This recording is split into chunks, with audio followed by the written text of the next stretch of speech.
Once upon a time, not long ago and not far away, Jerry was getting into a heated battle with the Ruskies. They say it was the largest invasion of all time. You can see a panzer down there. There's the boot. Look up. Look way up. We're on our way over to the game room now. I'll head over first and open the big doors for you. Rusty said that since this was Barbarossa, he and Jerome were going to go look for red beards. And they couldn't make it today, so it'll just be me and you. Anyway, let's head over to the game room now. Friendly board game blogger here to review World War II Barbarossa. This is a sort of a miniatures World War II battle combat game. It uses the Art of Tactics system, which is a dry erase system. And it's similar to in complexity. And with the miniatures at least, the Command and Colors systems. Zvezda, the company releasing this game, has released another game, Samurai Battles, which uses both Command and Colors and Art of Tactic, and you can sort of play with whatever one you prefer there. But in this system, it's just Art of Tactic. And it's a system I couldn't really get into. The dry erase system, it uses cards and dry erase, but everything on the cards here, it's all icon based. Obviously the publisher wanted to appeal to sort of the multilingual market, and it is a Russian company, and icons is a good way to appeal to everyone. But personally, I can't really get into icons. I don't like icon games. You've seen my review for Last Will. It's a game I didn't like. And part of that was because of the heavy use of icons. I can't stand Race for the Galaxy. I just can't get into it because of the icons.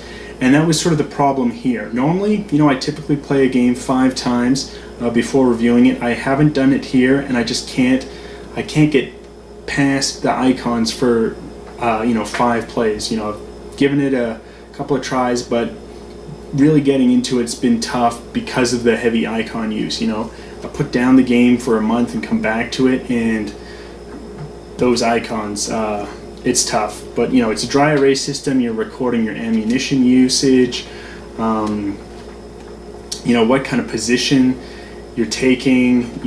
It's got your attacks here, your unit strength, and it's kind of a neat dry erase system. I wish it used written language instead of all the icons, because it's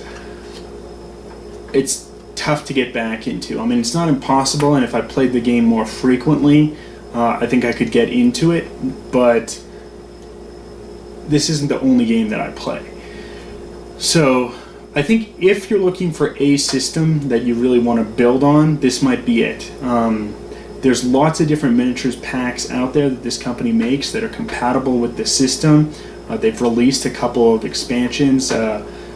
This is, World War II Barbarossa. They've got one for, I think, a Battle for the Danube, and there's a Western Front one as well that adds some, unique rules. So they've got a pretty good system built in if you're looking for a particular system. But I think you have to really focus that that's the only one you're doing.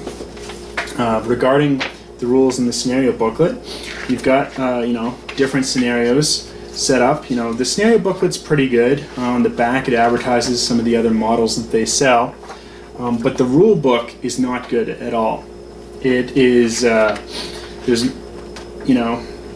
things are not written like a war game rule book. They're written like a Euro rule book, which is not helpful when it's 22 pages. You got a table of contents at the back, but no index, which is just not helpful at all for learning a war game, I think. You can get away with just a table of contents if your rule book is 4 pages maybe, but to not have an index is really a travesty, and I don't think it's well written, or at least the translation from Russian into English has not been accomplished very well.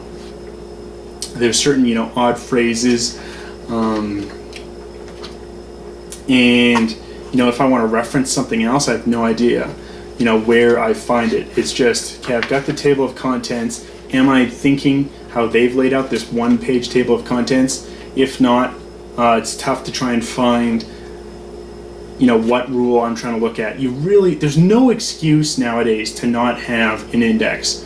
Have a 2-3 page index with everything laid out there, and it helps immensely for learning the rules. There's a lot of neat things, in the system, but it's just a system I couldn't get into. Some people really like it, and if you're interested in this game, I'd really recommend checking out either Charles Cabb or Joel Eddy's coverage of the game. They do a good job. I think Charles Cabb has very in-depth coverage for this game, and it's worth checking out. He does a good job. I think he's a underappreciated reviewer on YouTube and The Geek, and he does good coverage of this game. I couldn't get into it. The rule book was too dense.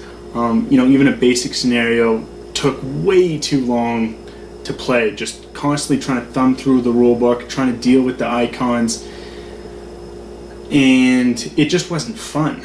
Miniatures look great. There's an issue when you assemble the miniatures. They don't come pre-assembled, so you need to assemble them yourself, and I had trouble doing that.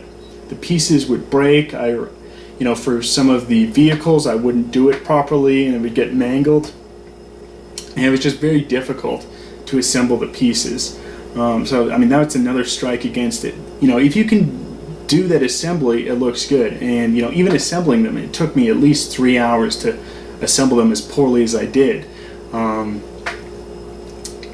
It's just not a game I could get into. I wanted to like this game. It's neat. I wanted something a little more complex than, Memoir 44. And that still has the nice miniatures, and this wasn't it. It just wasn't. I'm sticking currently, if I want like a battle, World War II, I'm sticking to Conflict of Heroes. That's what I'm enjoying. Another issue here, no player aids, not helpful at all.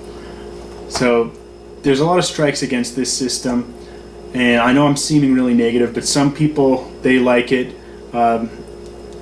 And the dry erase, it's neat for doing the bookkeeping, but I couldn't really get into the game. I just tried it and I didn't like it.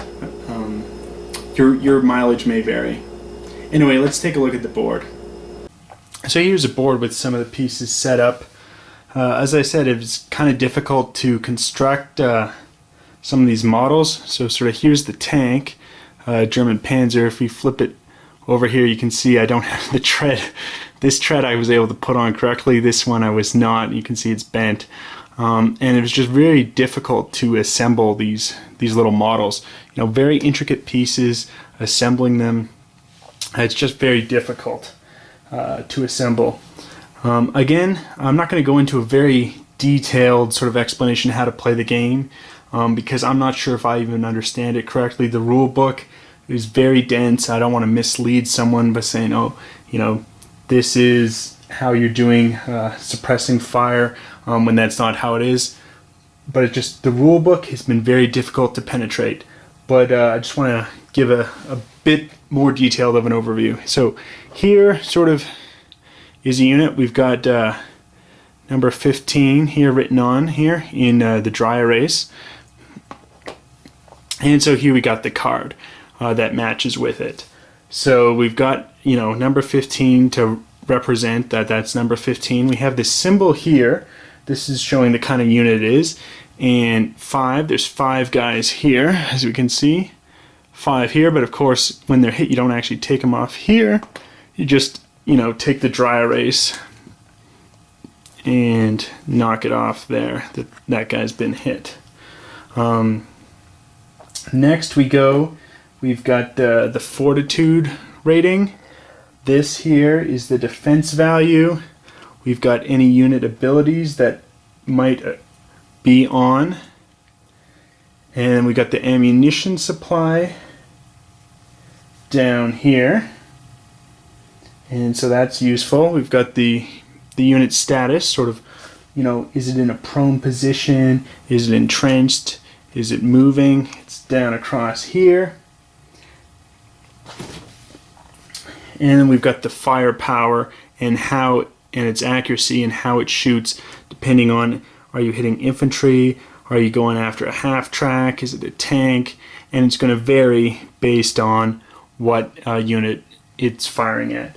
So there's a lot of info here on this card, but it's just the icons and sort of the iconography is tough to process. And you really have to donate a lot of time, I think, to this system. I think if you can, get past the difficulty in assembling the miniatures and pierce through this rule book, there's a lot of neat things in here.